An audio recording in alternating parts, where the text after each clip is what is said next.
So, unang-una, alam mo, sa karamihan sa ating ang problema sa kusina, minsan, hiwa tayo ng hiwa, di ba? Oo. Nalimutan na natin yung maghasa. Tama. Kaya minsan, pag mapuro, itatabi na lang, bibili ng bago. Correct. Ako sa'yo. Sayang. So, bibigyan ko kayo ng technique kung paano maghasa ng knife. So, mayroon kitang basahan o kaya itong tissue. Kung mayroon, ipapatong mo lang dyan, isang tabi. Tapos, meron tayong stone sharpener.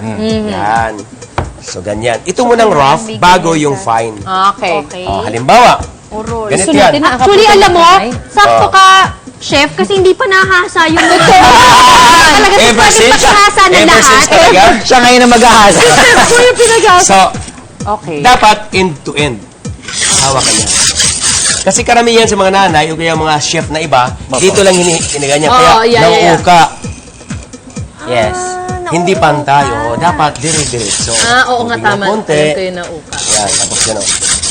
Kapag medyo matalas na, pag testing, hindi kamay dito naman. Pag iyo bumaba, ganyan, ibig sabihin, mapurol yan. Dudulas yan pag mapurol, oh. Pag matalas, kumakapit yan. Sandali, Yun ang basihan. Kumapit kasi nataga ka na. Parang ganun. Katulad dito, katulad yan. Ba?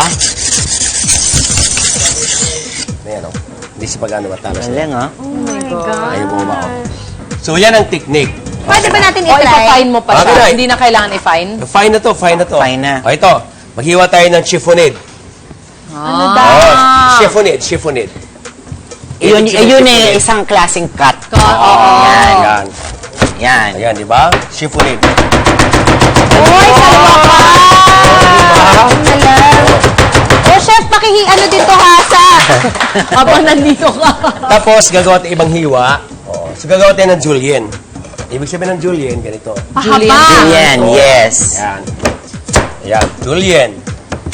2 inch long. 1, 2. 2 inches long. Ang ginagawa talaga sa international, 4 corners. Correct, kailangan pantay siya na rectangle. Para madali mo siyang ma-shape. Ayun. Tapos, Ayan nga naman, ang talas. Ang galing. Natalas na niya tapos, yan, Oo. julienne, ha? Ganyan. And Sana may alaga tayong rabbit, oh. Tapos, julienne yan. Sayang eh. Oo. Ayan, Ngayon, halimbawa naman, brunoise. Kung tawag, brunoise. Brunoise. Ganyan lang yan. After julienne, brunoise naman. Quinoas. Mini dice. Mini dice. Ngayon naman, ito pang magandang tip na gagawin natin. Bukod sa paghiwa. Halimbawa, yung ref natin, di ba maraming ipis? Ha? Sa ref? Oo, dito yan, Kapag oh. hindi na-old. Ito. Ito yung mga ref na hindi ginagamit. Oo. Alright. Halimbawa, may limon ka. Pwedeng limon. Yung mga pinigaan yung limon, huwag itapon. Wala niya, ipibigay mo ganyan. Dapat itatapon na yan. Yeah. Kung mo itapon, itabi mo lang. Tapos, ang gagawin mo nito, may kunting sabon. Tapos, ito yung dadalhin mo doon sa ref. Kasi yung mga rubber ng ref, ito dito sila pumapasok sa ilalim. Sa ilalim dyan. Mayroon dito mga, yan, dito Para sa mga gilid-gilid. Gilid, ipis yan, maliliit na Yan ipis sila ha. nag-ano. German crackroach kung tawagin, So, sabunin mo ng German konti, crackroach. lemon, Tambay. tapos, kukuskusin mo ng toothbrush. Totoo. Na may lemon. May lemon. Kasi ayaw Yun nila ang- yung amo nung yung scent. Yung scent. Siyempre naman. Okay. Genius. Galing, di ba? Iba ka, chef! Oo Grabe naman. ka, chef. Tapos, halimbawa, nangamoy yung ref mo, ginamit mo, normally, pwede rin ng lemon. Lagyan mo lang sa loob, Okay. marami, Yes. maalis yung amoy. At of course, Ang walang kamatayang Charcoal. charcoal. Totoo naman. Tama. Yes. Odor absorber. o kaya, mayroon tayong baking soda, Ay, sikat din yan. lagyan mo ng kunting sabon o tubig lang. Lagyan mo doon. Okay, lagyan mo sa basura, mawalang amoy. Talaga? Ay, oo nga, that's a good idea. ma-absorb siya. At the same time, pag nagliliyab, itong ilagay mo ganun. Tip. Mamamatay ang apoy.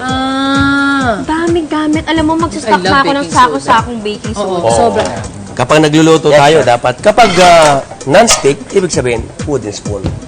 Okay. Or ito, Non-stick yung mga wooden pwede sa spoon. non-stick. Oo, talaga, para no? hindi magasgas. Yes. Alam nyo ba, Parsmel, no? Kapag ito nakain mo, nakahig mo ng metal, Totoo yung lason. yan ang cancerous. Na without knowing you, how many years ka na, dahan-dahan ka Na may mamamatay. kinakain ka na palang. Kinakain na yung loob Sumasama mo. siya dun sa ano. Yes. It's about time na dapat dito sa Mars, matutunan nila yung mga tips, moms, emergency ba? At least, Nice one. naibigay natin ng magandang informasyon. Diba? Ang galing! Diba?